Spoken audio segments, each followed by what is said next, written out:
Yes, you have sharing privileges. So Okay, this great. is the Cancer Patient Lab, and I'm Brad Power, and welcome everyone today. We are honored to have Alex Rolland with us, who's beaming to us from a hotel in somewhere in British Columbia. And we love all Canadians because they're all nice people. Um, and he's going to talk to us today, as this slide would say, about liquid RNA and some of the things he's been seeing and its use as a potential diagnostic tool for us. Um, the standard disclaimers we always have at the front end of this are three. First of all, this is for information purposes only. This is not medical advice. We try to arm our patients and caregivers with information they can take to their medical team. So giving them ideas that might help in navigating their care. The second is that we are um, a nonprofit and welcome uh, all donations, and which you can do by going to cancerpatientlab.org and finding the donate button. And finally, and I got these out of order, everything you say will be made public. So we're an open source, open environment. And so if you're concerned about whatever gets said today being made public, uh, change your name, turn off your camera, and don't say anything.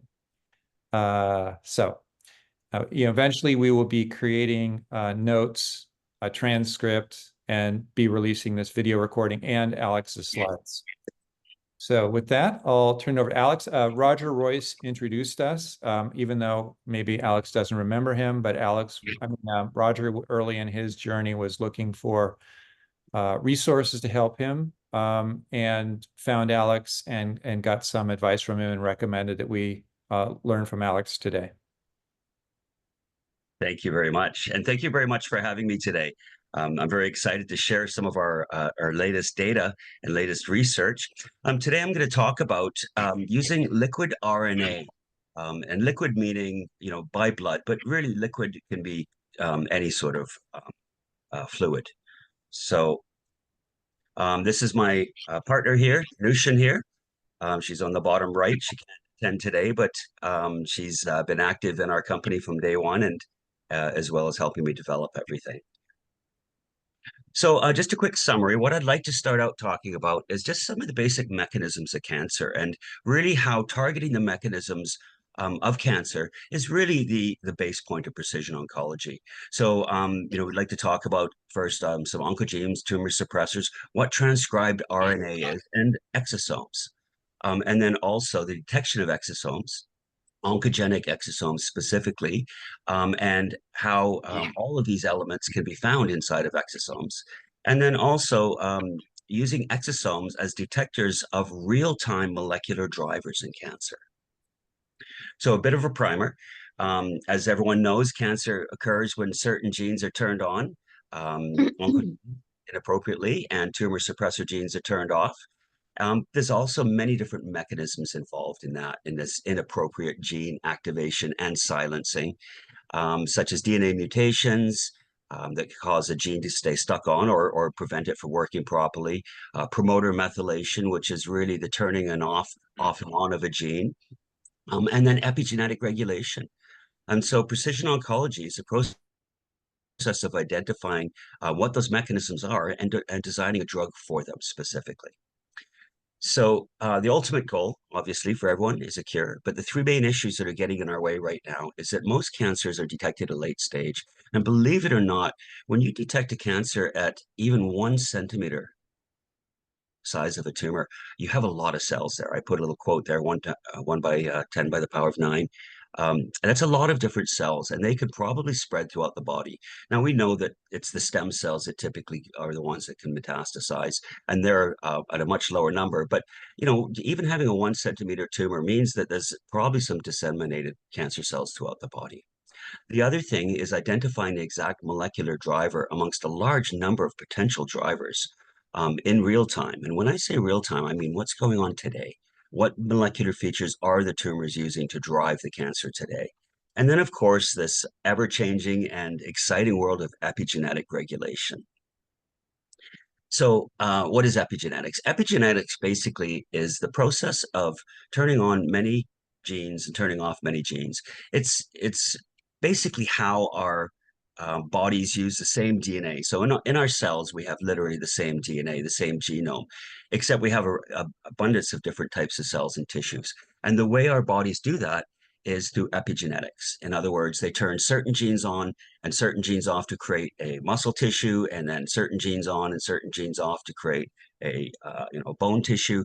And so basically, it's the turning off and on through epigenetics that really defines what a cell does. Importantly, epigenetics is one of the first things that turn on and off certain genes in development of transformation of a normal cell into a cancerous cell. That's called transformation. So typically, if we could, if we could discover how to detect epigenetics properly, then we could solve a lot of problems. We could detect cancer at a very early stage before it forms a visible tumor. We could detect cancer when precision oncology is most effective because there's a lack of heterogeneity. In other words, the cancer hasn't broke off into subpopulations. And then we could help determine molecular drivers in real time. So this is a really exciting approach to dealing with cancers. So I'll skip through these very quickly. I'm sure most of you know what oncogenes are. Um, they're typically turned on inappropriately. They're part of the wound repair process that gets turned on to replace damaged tissue, but it gets stuck turned on. Tumor suppressors, they detect DNA mutations and fix DNA alterations so they don't develop into mutations. And they're always turned on. They're always working 24 hours a day. They're very vigilant.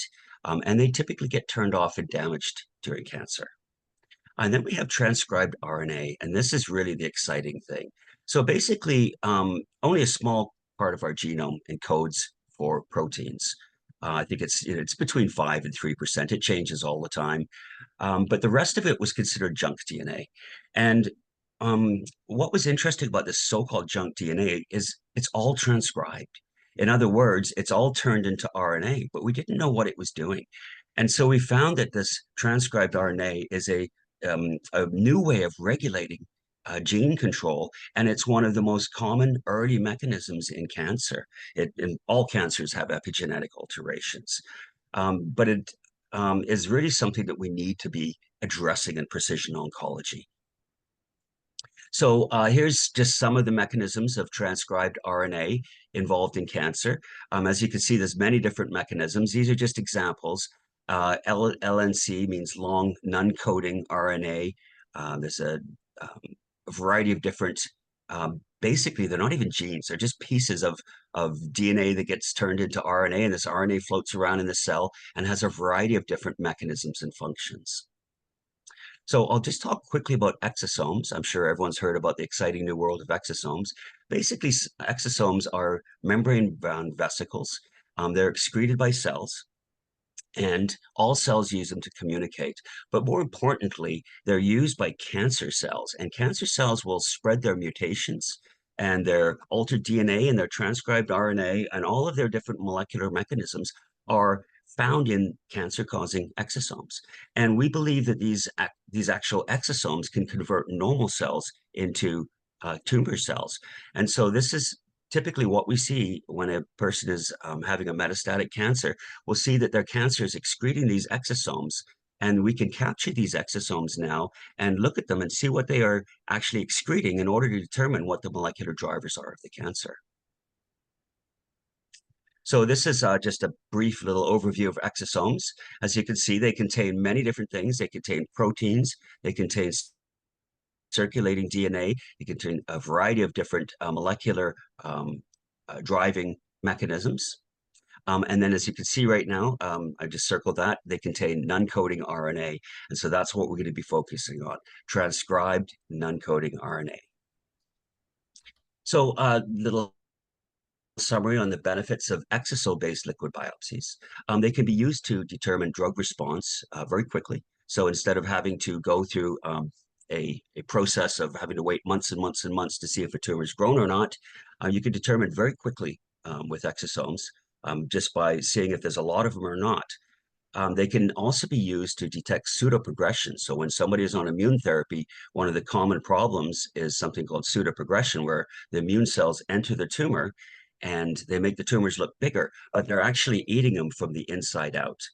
And so pseudoprogression is actually a, a form of response that often doesn't get recognized as such, and it's very hard to detect.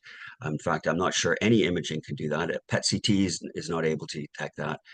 So these exosome-based liquid biopsies are very good at detecting that, because there'll be a low amount of exosomes in the body if a person is responding to immune therapy. They can also be used to detect emerging treatment-resistant overexpressed oncogenes for targeted therapies. So these exosomes contain all of the genes that are currently being used in the metastatic process. And importantly, they can be used to detect things in real time. So what we've done, and I'll just give a quick summary, is we've developed a panel where we've worked with another company called Norgen, and they've helped us isolate exosomes from blood.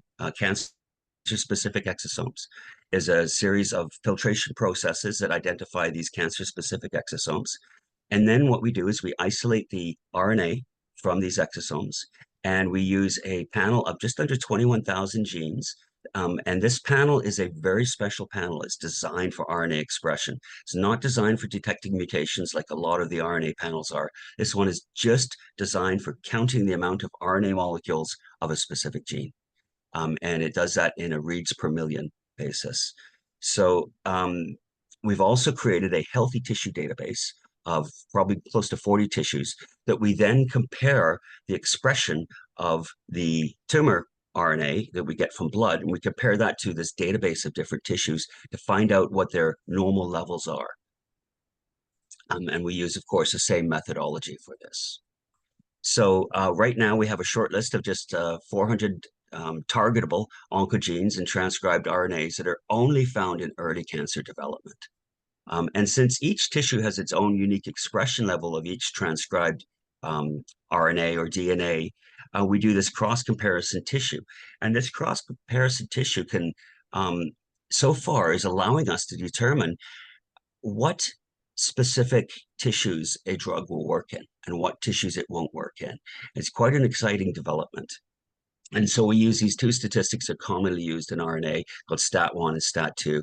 STAT1 is basically, what they are is their way of looking at whether the expressed piece of RNA that you're looking at is higher than all of the tissues in the body, or if it's higher than the average of all of the tissues in the body. So they're two different statistics. And we use both of those just to make sure we have a fairly accurate assessment of it. And then so the beauty of this test is it's both diagnostic and predicting. So in other words, it can tell if there's cancer activity happening before there's a visible tumor. It can tell if somebody is responding to therapy in real time, and it can tell us what genes are highly overexpressed or what RNA molecules are highly overexpressed that are involved in driving the cancer at that given moment. So we can use a targeted therapy that's useful at that particular time. And so also, as I mentioned, it's important for detecting cancers at a very early stage. So there are some limitations with this. Exosomes are only typically released in high numbers that we could use for analysis in individuals that have metastasis. So if a cancer patient is responding to therapy, we won't really see a lot of these exosomes. And that is one of the limitations of this process. But it's also such a great early detection tool, because if there's a lot of exosomes, then we know that that there's some cancer activity coming along. And also, because we're detecting cancer activity before there's a visible tumor, it's a little hard to verify exactly what's going on and to confirm things. And so what we've done is we've had this series of tests that we've done, and we've compared that to the clinical data, PET-CTs, blood tests, and so on. And we do that surrounding the time. And we found that this test is able to detect cancers in patients that don't know that they have cancer yet. And these patients end up developing the cancer. The only problem is it doesn't capture the depth of the tissue RNA. The tissue RNA really is a solid source of RNA. So this is just one of our initial studies. The way we calculate everything here is we call it the combined positive score, or combined positive result, CPR. And basically we use the stat1 statistic and the stat2. We look at the average expression of these genes, the level of the expression of these genes, and we've looked across a variety of different cancers. And we found that it can actually detect whether a person's responding or not based on their other standard care identifiers, so on. And then what's next? We're currently working with an AI group, to detect specific signals. So we can say, okay, while we can't see that you have a visible tumor yet, you do have high exosome activity. We're seeing the markers of this cancer, and we believe it's potentially a breast cancer. So at this time, we can't do that yet. We could just say we have cancer activity, but we're working on that to identify the unique molecular features of certain cancers. So we've done a test run already with a breast cancer summary, and we found that the breast cancer summary was able to detect which patients had breast cancer versus patients with lung cancer or other tumors. Okay, and that's my talk. Thank you for doing that so quickly, Alex. Maybe you can turn us back to stop the share screen and we can go back to seeing everyone. Yes. I'll moderate. We can use the raise hand feature so I can call on people who have questions. There are a couple of questions in the chat as well, which I can touch on. But as the moderator, I get to ask the first question. Yes. One of the things, we have a cancer hacker lab accelerator, which has startups that are like yours, a diagnostic. And one of the challenges we're learning about is the challenges a diagnostic company faces in getting their diagnostic tool to market, basically gathering evidence that can persuade everyone that what you're seeing is signal and not noise. Can you speak to, and I don't know what the regulatory regime is in Canada, can you speak to the kind of journey or pathway you face as you have what looks like a very interesting theory, a very interesting model, but how do you get data, and how do you then get that as evidence that you can then share and persuade, whether it's investors or the next patient who comes along, you've got something that looks like something that's really useful? Yeah, well, that's a great question. And I feel it has a few different levels. So as far as in Canada, there's not a lot going on in the deep research levels. There are some great companies, but there's not a lot of funding in Canada on the private level, as we have a public medical system. And so most things are done at universities at a very early level. So how we gain the data is we heavily stratify our patients. So in other words, all these patients that I showed you and that we've gone over, that we've done these tests for, they've all had extensive tumor DNA sequencing. They've had RNA expression testing. They've had all of the standard pathological markers established. And so we know what we're looking for with these patients before we actually look for them. So in other words, when we do see these genes, if we know this patient has a driving gene, then we're pretty well looking to identify, what's driving it, but we know in advance. So having a heavily stratified population that you work with really helps provide credibility, because you have many different molecular levels of clarifying what you're seeing. I should maybe also add, I don't know if you folks can hear me. Yes. Okay. So we've done many hundreds of these tests for starters. And the joy of the way that we work is that we're working in tandem with the patient's public health care oncologist, or whatever country they're in, their main oncologist. So these test results through the years that we've been validating this assay have been backed up by public health care, PET CT, MRI, biopsy, surgeries, and various things like that. So we've got that. And last answer to your question is, for validation and commercialization, we're using a lab in the US. Great. A CLIA-CAP approved lab, of course, and they're going to help us commercialize this test in the next few months. And you have some kind of observational registry where you track all the patients that have gone through your tests. So you have a place where you can say, well, we've got, I don't know, hundreds of people that we have in our database. Yes, exactly. That's right. And then spreadsheets, as Alex was saying, to start to not just look at the overall data of the 21,000 genes that we're testing for each person, but what are we seeing in terms of a subset? Once we know, this person has a validated cancer of a certain type in a certain place, as Alex says, they're now able to say, okay, well, there's a subset of genes that keep showing up associated with the person then getting this diagnosis. So we have the big assay of the whole genome, and then smaller assays specific to different cancer types that are in development right now. And how would you position yourself relative to other diagnostic companies in this space? So liquid biopsies are fairly new, fairly interesting. There are a number of companies that are pursuing them. I myself have gotten Natera's Signatera several times.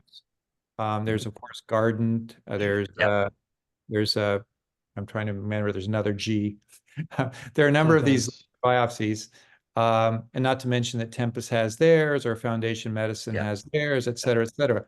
How would you distinguish your services and your tests from those others in the liquid biopsy space? That's also a great question. So, as you know, most of these companies are using circulating tumor DNA. Now, unfortunately, the issue there is they are designed for detecting emerging mutations, DNA mutations. They're not designed for detecting the level of the actual mutation in the blood. And that's because they are not looking at the exosomes. So the exosomes are a cancer-specific mechanism. And by isolating the exosomes first, you're looking at exactly what the cancer is doing, and you're getting a relative amount of that mutation in the blood.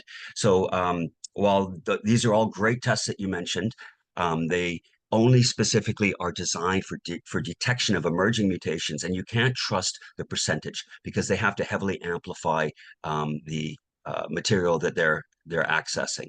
And so we actually use exosomes. We use ctDNA from exosomes, and we found that that is much more effective at determining whether someone's responding or not. It's not good at detecting. So we use a digital PCR platform, which is the most accurate platform for detecting ctDNA, and that's a different test that we do. Our test could detect one piece out of 20,000 pieces of normal DNA, one mutated DNA. So the exosome process is really the key here. Additionally, a lot of companies are using there's other companies using RNA, and they're trying to look at genes expressed through RNA and some of them are even doing it from exosomes. But the problem is the panel that they're using is designed for detecting mutations, and it's not accurate for detecting expression. And so this expression panel is very new.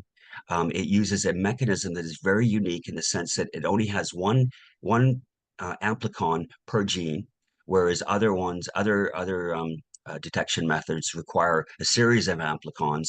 And if not all of the amplicons are there, then it's not going to score as a positive finding. And so RNA gets degraded significantly once you take it out of the body, and therefore you can't always tell what was actually produced by the tumor there if you're not looking specifically at the exosomes, number one, and then number two, looking at a gene panel or an expression panel designed for expression specifically. Okay, I'm going to turn it to Brian in just a moment because he's using the raise hand feature, but just one more question from me. We are a community of advanced cancer patients, highly engaged, highly educated. And one of the quick questions is, I'm totally floored and persuaded by your argument, Alex. I want your service. How do I access it? So can you speak for a moment about how patients and caregivers can access your test? Yes. Well, I think Michelle should answer this one since she is the perfect person for answering this. She does a lot of this. They keep me locked away in the lab most of the time, I have to be honest. That's where your genius exists for sure. So the quick answer to the question is we have a couple of websites you can access us through. There's the ctome.com, ctoam.com, where we have our full research and analysis team, and we have a very unique to the world patient navigation program as well. So once somebody was saying earlier on about getting a huge report and then like what to do with it. Obviously, having experts like Alex analyze that data and make sure it's utilized to your best advantage is important. But then having somebody help you navigate, just even coach you on the language to use with your oncologist to get better uptake, but also to have somebody kind of working on the back ends with all the programs and the paperwork is something that we do there. And then there's liquidbiopsylabs.com. It's exactly as it sounds, liquidbiopsylabs.com, where you can go and order a test specifically if you just like the test. And of course, you can just respond. I'm sure Alex's email will be posted somewhere in your sign up here, and you can certainly just reach out to him directly. So that's awesome. We love direct to consumer marketing, and it sounds like as a consumer, I can do that. Do I need to get approval by my doctor before I can order it? And what is the price if I'm like in US and I want it? I just say I'm going to pay for this out of pocket. What would be my retail price for it? Just give us a sense. At this time, you don't need a doctor to order this for you. So you can just decide that you would like to know what's happening in your body precisely. And the cost is about $1,500 US for the test at this time. Obviously, that changes as time goes by, but that's where we're at right now. Thank you very much. Okay, with that, I'll turn it over to Brian. So I have two questions. The first is specific to prostate cancer. Yes. So for many like ctDNA tests, there's usually a sensitivity threshold where the PSA has to be, it's been a while, I think it's like 0.5 or 0.1. I think I've even haven't been successful at 0.75. But anyway, is there a sensitivity threshold for your test in prostate cancer? And then the second question is, do you help with interpreting the results into treatment options? And are you constantly going back to validate that those treatment options you suggest are evolving and improving in accuracy as you get data? Yes, thank you, Brian. So first off, I would like to say that the PSA monitoring for prostate cancer, PSA is actually a molecule that's produced by prostate cells. It has a role in aiding the traveling of sperm. It liquefies part of the cervix, the mucous membrane of the cervix, and allows the sperm to travel. It's not specific to cancer. Now, what happens is when you get a prostate cell that's constantly reproducing, the consequences often increase PSA, but not always. And also in very advanced prostate cancers, what they tend to do is they tend to take on a more of a neuroendocrine subtype over time. As you've probably heard of that, it's called neuroendocrine differentiation, where they occupy a lot of the different genes. So I'm not a huge fan of looking at PSA as a sole guide. I like to use ctDNA. I like to use PSMA from a PSMA PET scan, which is PSMA is a different molecule. This is prostate-specific membrane antigen. So an antigen is a molecule on the outside of a cell that tells the immune system and the rest of the body what's in that cell, kind of like a street address. And so I like to use as many different approaches, not just PSA. Now, the obvious bottom line is if your cancer is following the PSA spectrum, then typically, if you have a very low PSA, we're probably not going to see a lot of these exosomes in the blood because a person is probably not progressing at that time. However, we have seen and we have seen this in people with non-existent PSA. We have seen higher exosome loads, and that could mean that part of their cancer is actually differentiating. We had a recent case where a patient had one lymph node tumor that was actually going into neuroendocrine differentiation, and our test was able to pick that up. Interesting. So I think you said this before, and you might have just said it just now, but I want to be 100% clear. If someone's cancer is responding, and we're just going to use PSA as a Yeah, proxy right now, we're yeah, not going to yeah. look at we can look at radiographic component of this as well. But if it is responding, then your test is not going to be as good. Okay, No, got it. yeah, exactly. That's one of the limitations of it, Yeah. Um, yeah. And sorry, can you remind me of your second question? So how sometimes it's difficult for doctors to actually interpret the results into Right, treatment, into clinical decision making. right. And Yes. so this is where we would be dependent upon your expertise in pairing results to treatment options. Does your report provide that? And then, of course, that's a dynamic environment. You've got Yeah, new treatments coming out all the time, yeah, as yeah, well as new information about what's working and what's not working. yeah. So just curious about how you look at that relationship. Yeah, yeah, that's an excellent question too. So yes, we're totally on board to help. We're here to help in any way we can. We want to see the analysis component of this test get used and applied.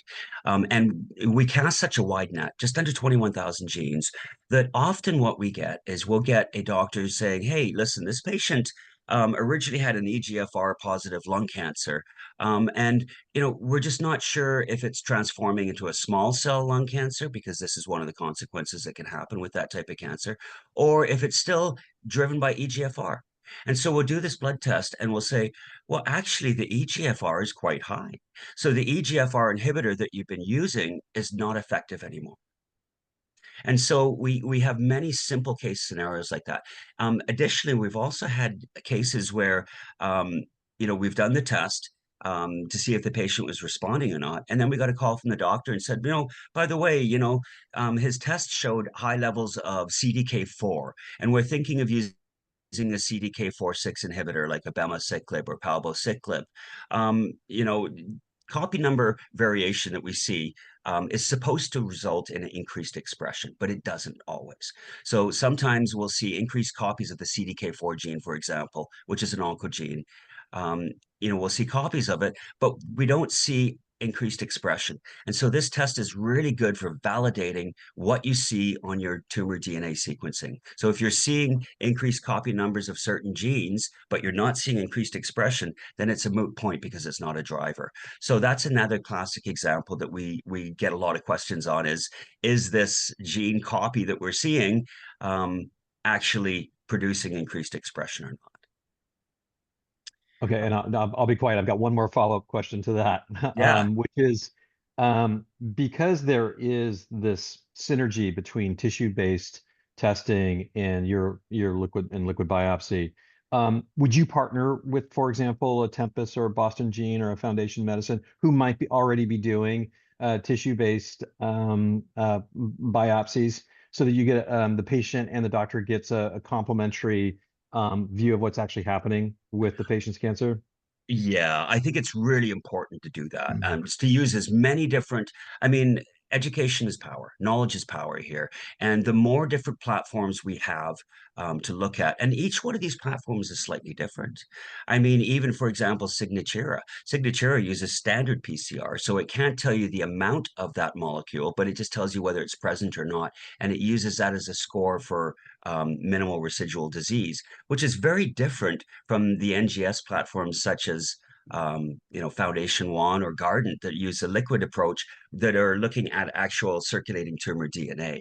So I think looking at the mechanism of the test and understanding what niche and understanding it's going to fill is really important when you're pairing tests. Great. Thank you. Okay, I don't see any hands raised, so people feel free to use that feature. But in the meantime, I'll go to a couple of comments in the chat. Alan Morris, our friend and pathologist in Northern California, asks about hyperprogression and pseudoprogression and the definitions of each. So you mentioned both, I know, but he's getting into the details, which he Yeah. does. Any thoughts, any additional thoughts on that? Yeah, so pseudoprogression is an interesting phenomena. We know about it because we're one of the first to ever use pembrolizumab one of the first PD-1 inhibitors in Canada, and we used ipilimumab. This patient's still alive today. And so, after that, we started seeing cases of pseudoprogression. So basically what pseudoprogression is you have your tumor cells. You have, in the case of the pembrolizumab, for example, or nivolumab, one of the PD-1 inhibitors, what they do is they have this protein called programmed death 1. And this programmed death 1 protein is kind of like, it's like an access card that allows you to enter a building. If you have that programmed death 1 on the outside of your cells, then the immune system will not attack you. But if you don't have it, then the immune system will attack you. And so what happens in cancers is they tend to upregulate or use this PD-1 to shut off the immune system. So basically what they do is they target these cells called TILs, tumor infiltrating lymphocytes. These are usually classified as a CD4. And then you have Tregs, which are called regulatory T cells. And so they both work together. And so what happens in pseudoprogression is the TILs actually get turned off. And they can be inside of the tumor. They enter the tumor and they go in there to destroy it, and they get turned off by this PD-1 pathway. So when you take this pembrolizumab or one of the PD-1 inhibitors, it acts like a molecular sponge and soaks up that free-floating PD-1, so to speak. I'm generalizing here, but it allows these tumor infiltrating lymphocytes to recognize their surroundings and say, hey, we're in the middle of a tumor. Now let's start attacking it. And so what they do is they multiply their numbers. And there's a series of immune cells that are involved in that. And as they multiply their numbers, they do it very quickly. And they rapidly expand the tumor. So the tumor gets bigger immediately. Now, normally, if a tumor gets bigger, you can look at PET-CT to look at activity, biological activity. A PET-CT is very great for determining whether a lump is alive or dead, and how aggressive it's or how fast it's growing. And so the problem is that when you do a PET-CT on a pseudoprogression lump, what happens is these rapidly reproducing immune cells that are eating the tumor from the inside out tend to set off the PET because they're PET avid as well. They're using a lot of sugars. And so you can't tell the difference. So a PET-CT is not very useful at detecting pseudoprogression.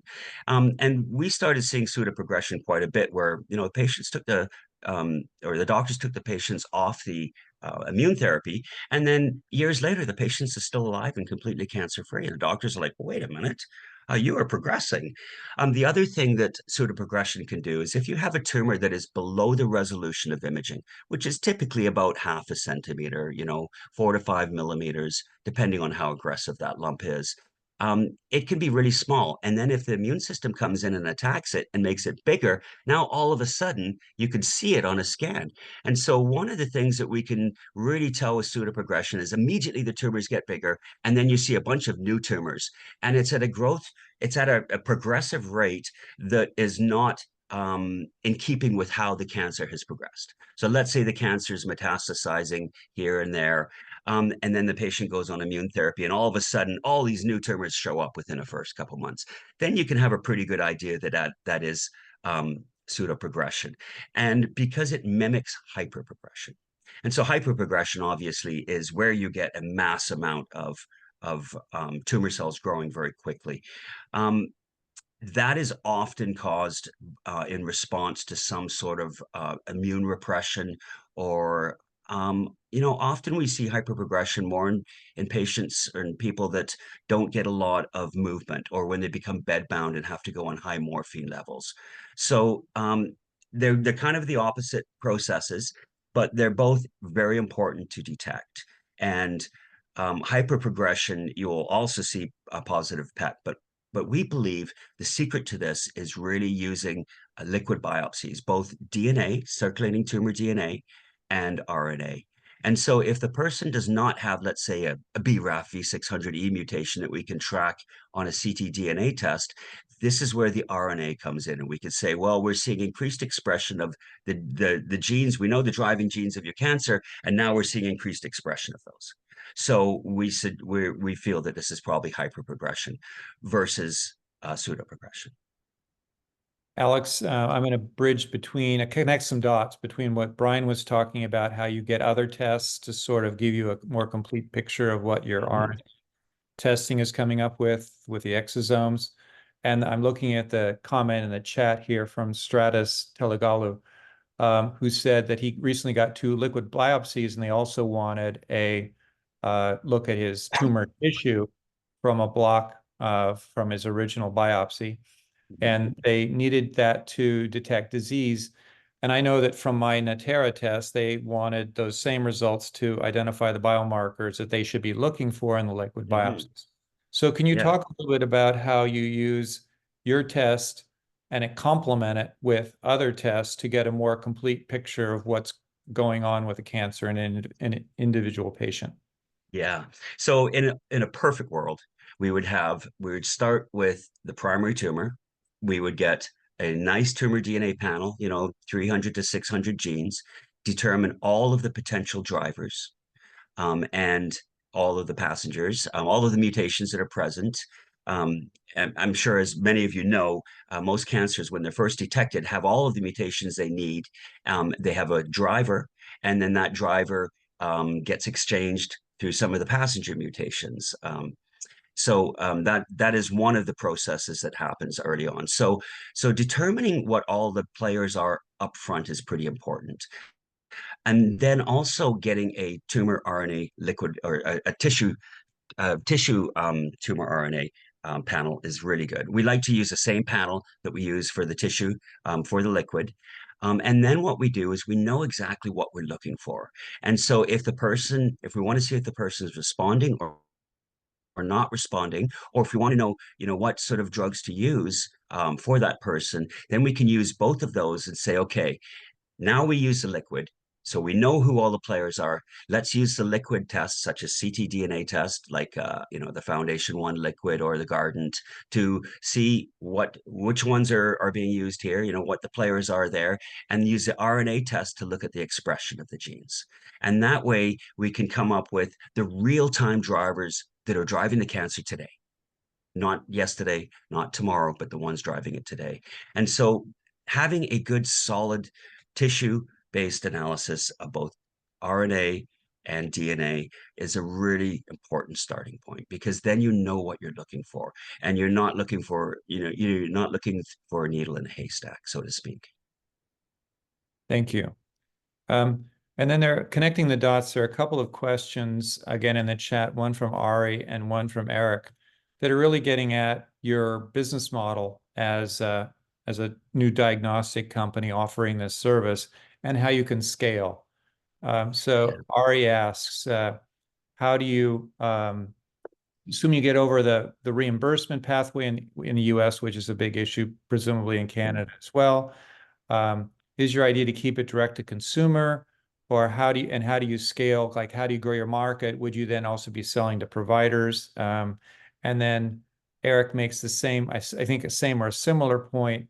How do you basically get adoption? There's a classic, I think it's apocryphal, but it says if you have a great new solution, a new treatment, a therapy in the US market, it takes 17 years to get widespread adoption, because you have to retrain all the doctors to use it. So can you speak a little bit to that? I can speak to, great technology, what's the scale up ramp look like, and how do you overcome those obstacles? Yeah, I'm going to pass this question over to Michelle, because she's the expert here in business. I do want to say I'm a big fan of direct-to-consumer tests. Many of the tests that are now being standard care, like Foundation One. When we first started using Foundation One, they were direct-to-consumer. And, this was like many, many years ago. And I've seen many different companies start as direct-to-consumer and then develop the technology. So I'm a big fan of direct-to-consumer tests. Plus, it gives people the options to use a variety of different applications. Michelle, would you like to respond to this? Sure. I've got a list of things to respond to, actually. So we'll start with this and work back. We definitely have a team in place. We've been, envisioning this growth for quite some time. So if we think about, there's kind of 4 steps for this test. There's the equipment that you need to run the test. There's the actual training that people need in order to prepare the samples for the testing. There's the analysis of the results, and then there's the delivery of these results in a way that makes sense to the patient and that, you know, helps their doctor action on this information. So we've got teammates ready to go with all of these things, definitely prepared for scaling. And we also have our partner lab in Orlando that is also, they're actually better equipped than we are. They've been doing this longer than us. And they can actually put through about, you know, a few thousand samples every week right now without adding any new technology or staff. So we definitely have been preparing for this for some time. I just wanted to come back to a couple of things that Alex was saying. One of the things about the CDX, for example, that is now, as you probably all know, owned by Roche, and many other tests of its nature, is that a lot of tests are saying that they do RNA testing. You know, and sadly, patients are confused and they believe that they've had their RNA tested. In reality, what's happening is a couple of fusion genes are being tested as well as their DNA. You guys might all be so educated, you know that already, but I just wanted to make that point, and maybe Alice can speak further to that. But if you have a test like a Tempus or a CDX, and they say that they did RNA testing, or some of the kind of the smaller panels that some governments are using now, it is important to understand the distinction between thorough RNA testing, which requires a special type of sample preparation in order to get a good quality sample, because RNA is delicate and degrades very quickly, from the type of, you know, a few fusion genes that are tested in these standard tests. Alex, maybe you want to speak to that, but it feels like an important distinction, especially for this crew. Yeah, I'll mention briefly, there is a big difference between using RNA to detect a fusion protein along with DNA, which is what a lot of these tests do, and actually looking at an expression panel. The difference is one is using it to detect alterations in the splicing sites of the gene. In other words, actual mutations or alterations or changes in the gene. And it uses the RNA molecule for that, because RNA molecules can be different from the DNA template as they get processed. And an actual expression panel, which counts the amount of RNA molecules for a specific gene, regardless if it's mutated or not. It just counts the molecules for that gene. And so basically they're two different things, apples and oranges, and they're not the same. And so when you do see RNA, you need to know, is this an expression test that is counting the amount of RNA molecules for a gene, or are they just using RNA to detect a fusion gene or some other molecular feature? Yeah, thanks, Alex. And there's one last question a little earlier about, you know, whether we're working to partner with some of these companies, and we absolutely are. Yeah. We are the only company on the planet that we know of now who's created their own normal tissue RNA comparison library. So that makes our RNA data that much more accurate, because we know exactly how our comparison tissues were created, and they were all created equal. They were all used the same pathologist with the same tools, so that when you're comparing, you know, relative expression, you want to make sure that the thing you're comparing it to is stable and confirmed. And so we have that. So we're in the process of licensing our library to these types of companies, including CureMatch, which you've probably heard of as well. CureMatch is one of our partners. We yeah. And love their drug combinations. Yeah, they're great. Yes. Yeah, that's right. So they've done a great job with the DNA, and now we're going to help them add the RNA, because as we're talking about today, it really is where things are going. So many new treatments are being developed based on RNA. So we need to make sure your tumors can be properly assessed for that. So just kind of, I think, building on that point, and then a question Rick Davis had in the chat, from a you've touched on this, I think, already, Alex, in your presentation, but just to underline it, what patient is this best for, and what do they need? So you said it'd be great to have your DNA from your tissue biopsy. It would be great to have, you know, some CTC. What level of CTC is needed, and what would be the kind of the ideal profile of the best patient for your test? Yeah, well, just on the CTC note, circulating tumor cells, I'm not crazy about circulating tumor cell tests. I know the technology's come a long ways. I was a huge fan of it, 10, 15 years ago. I thought this is the way to go. But most of the tests that use circulating tumor cells, they actually use markers that are not specific to tumors. And it's really hard to tell the difference between a tumor. I'm sure any pathologist will tell you here. A circulating tumor, it could be a tumor cell that is partially halfway through differentiation. It's not quite a tumor cell. It's got some of the molecular features of it. There's a whole range from a normal cell to a transformed cell. So when you're speaking of a circulating tumor cell, what type of circulating tumor cell is it? Also, we know that only the stem cells are the ones that can metastasize, and they're typically 1 in 6 million tumor cells. And so, a test that determines or detects circulating tumor stem cells would be very interesting to me. But most of these CTC tests, they're not as accurate as I would like them to be. So that's kind of a bit of a limitation there. So I don't like to go with a minimal CTC. I also don't like going with a minimal residual disease based on molecular features alone. I think you need to look at a variety of different factors there. Great.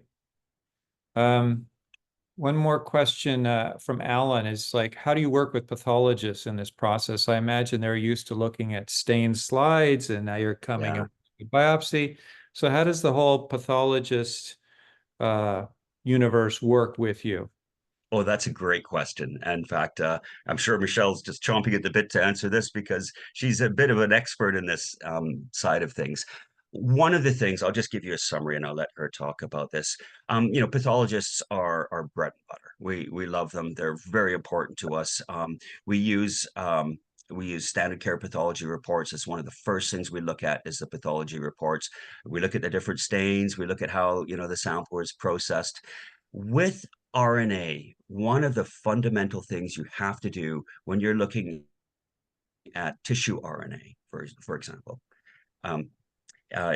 with tissue RNA is you have to isolate the tumor cells. You have to do expression on the tumor cells alone. And so a biopsy sample is going to be anywhere from 10 to 20, 30, 40, 50% tumor cells. It's going to have all other cells in there, fibroblasts. It's going to have every kind of cell you can imagine, And so when we do our RNA, we want to isolate those tumor cells. So we have a specialty pathology lab in the States that we work with. We've been working with this pathologist for quite a while that does something called laser dissection. And laser dissection, basically, they are able to isolate just the tumor cells, pull them out of the biopsy, and put them in a vial for us. And that's what we work with. And Michelle, would you like to talk more about laser technology here? Oh, not necessarily. I'm sure you folks can look it up. Laser capture microdissection. The main point there is that when we are working with a sample in our lab, it is highly purified tumor cells only that we're testing. With our we use a 550 gene DNA panel and then the 21,000 RNA panel, and the samples go to this lab in the U.S. where the pathologist uses this laser and this high-powered microscope to just give us a purified sample of the tumor DNA and the tumor RNA. As far as I know, there's nobody else does this. I can guarantee you CDX, Caris, et cetera, do not do this. And that is actually why statistically 40% of the time those tests fail to produce viable data. That's the statistic right now. And it is because of the, degraded samples that they're working with often. We often have labs say, we don't even want to send you the sample. There's not enough tissue in it. And we say, send it. And we get more than enough because of the preparation we use. We also, again, our sister or partner lab in Orlando, there's an excellent pathologist there by the name of Tony Magliocco. I'm sure you've heard of him. Wonderful fellow. And if we need a second opinion on pathology, or a patient would like a second opinion from a pathologist specifically, it would be him that we would refer them to, or we would help coordinate a consultation for you there. So Tony Magliocco and Protein Biodiagnostics, also a friend of the Cancer Patient Lab. Also, he's in the Cancer Hacker Lab in our accelerator. Exactly. Good friend, highly recommended. I personally use his services and endorse them. He gave me concierge advice on what tests I should get. So That really is excellent. Hugs to Tony and hugs to Yes. all of Yes. us. Big hugs, Tony. Yeah, everyone in the same community. Yes. We're at the hour. We should wrap up. I just want to give Alex and Michelle a chance. Any final words? There was a question in the chat about more information that we might get from your website or other studies you might be able to point us to that would reinforce the findings you have. Anything like that? Any final thoughts? Two things. There is a question about outsourcing. The laser dissection is it. Everything else we do in our own next generation sequencing lab, unless patients are financially tied, we'll say, or their budget is a little too low to allow for the large panels and the LCM process, and then we will help coordinate other tests like CDX, which are more economical. But everything else is done in-house from start to finish, aside from the LCM process. Sample report, excellent question, and I can certainly make sure that you get a couple of sample reports, 100%. I'm sorry, was there one other question there? Yeah, but it's literature, citations, things we can point This to. is it. Thank you. I've been pushing Alex to do this for about a decade now, but Alex is a little, understandably, from a business perspective, he's reluctant to share the process until we've got the commercialization, and so that's where we're at. So if you think of it, every patient that we do a report for is an individual research study, essentially. And so again, we do have sample reports we can share. We have yet to publish anything formally, but that will be coming once we have formal patent and commercialization. Thank you all. Yes. I think I'll stop the recording here. Any other words, Alex? This is